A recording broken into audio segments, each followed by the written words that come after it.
ಕಾಂಗ್ರೆಸ್ಗೆ ಅಧಿಕಾರಕ್ಕೆ ಇರುವಂತ ಒಂದು ತುಡಿತ ಇದೆ. ಇನ್ನು ಮೋದಿಗೂ ಪ್ರತಿಷ್ಠೆ ಇದು, ರಾಹುಲ್ ಗಾಂಧಿಗೂ ಕೂಡ ಪ್ರತಿಷ್ಠೆಯ ಕದನ ಇದು, ಪ್ರತಿಷ್ಠೆಯ ರಾಜ್ಯ ಕೂಡ. ಉದ್ಧವ್ ಠಾಕ್ರೆಗೆ ಶಿಂದೆಯನ್ನ ಮಣಿಸುವಂತ ಶಪಥ ಉದ್ಧವ್ ಠಾಕ್ರೆ ಅವರು ಶಪಥ ಮಾಡಿಬಿಟ್ಟಿದ್ದಾರೆ. ಏಕನಾಥ್ ಶಿಂದೆ ನಮಗೆ ಕೈಕೊಟ್ಟು ಹೋಗ್ಬಿಟ್ರು, ಮೋಸ ಮಾಡಿಬಿಟ್ರು ಅನ್ನೋ ನಿಟ್ಟಿನಲ್ಲಿ ಈ ಬಾರಿ ಪ್ರಚಾರದ ಸಂದರ್ಭದಲ್ಲಿ ಅಬ್ಬರದ ಭಾಷಣಗಳನ್ನ ಕೂಡ ಉದ್ಧವ್ ಠಾಕ್ರೆ ಅವರು ಮಾಡಿದ್ದಾರೆ. ಹಾಗಾಗಿನೇ ಅವರನ್ನ ಮಣಿಸೋ ಶಪಥವನ್ನ ಇಲ್ಲಿ ಉದ್ಧವ್ ಠಾಕ್ರೆ ಅವರು ಮಾಡಿದ್ದಾರೆ. ಹಾಗಾಗಿ ಬಹಳಷ್ಟು ಕದನ ನಡೆದಿದೆ, ದೊಡ್ಡ ಹೋರಾಟವನ್ನ ಮಾಡಿದ್ದಾರೆ ಎರಡೂ ಒಕ್ಕೂಟದವರು. ಹಾಗಾಗಿ ಬಹಳಷ್ಟು ಕುತೂಹಲ ಅಂತೂ ಇದ್ದೇ ಇದೆ.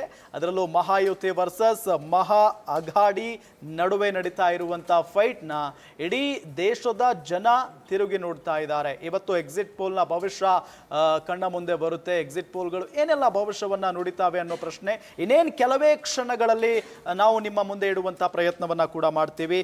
ಬಿಜೆಪಿಗೆ ಅಧಿಕಾರ ಉಳಿಸಿಕೊಳ್ಳುವಂತ ಒಂದು ಸವಾಲಿದೆ. ಯಾಕೆಂತ ಹೇಳಿದ್ರೆ ಬಿಜೆಪಿಗೆ ಅಲ್ಲಿ ಕಳೆದ ಬಾರಿ ಅಧಿಕಾರ ಸಿಕ್ಕಿರಲಿಲ್ಲ, ಬಹುಮತ ಸಿಕ್ಕಿರಲಿಲ್ಲ. ಹಾಗಾಗಿನೇ ಅವರು ಅತೃಪ್ತರಾಗಿರುವಂತ, ಶಿವಸೇನೆಯಲ್ಲೇ ಅತೃಪ್ತರಾಗಿದ್ದಂತ ಶಿಂದೆ ಅವರನ್ನ ತಮ್ಮತ್ತ ಸೆಳೆದುಕೊಳ್ಳುವಲ್ಲಿ ಯಶಸ್ವಿಯಾಗಿ ಬಡಿದಾಟ ಕೂಡ ಬಹಳ ಜೋರಾಗಿತ್ತು. ಅದಾದ ನಂತರ ಇನ್ನೇನ್ ಕೆಲವು ದಿನಗಳಾದ ನಂತರ ಅಜಿತ್ ದಾದಾ ಪವಾರ್ ಅವರ ಬಣ ಕೂಡ ಬಿಜೆಪಿ ಸೇರ್ಕೊಂಡ್ಬಿಡುತ್ತೆ, ಅಂದ್ರೆ ಬಿಜೆಪಿಗೆ ಸಪೋರ್ಟ್ ಆಗ್ಬಿಡುತ್ತೆ. ಹಾಗಾಗಿ ಈ ಮೂರು ಪಾರ್ಟಿಗಳು ಸೇರಿ ಅಲ್ಲಿ ಸರ್ಕಾರವನ್ನ ರಚನೆ ಮಾಡ್ತವೆ.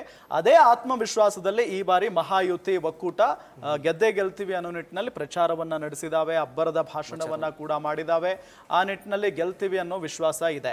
ಇನ್ನು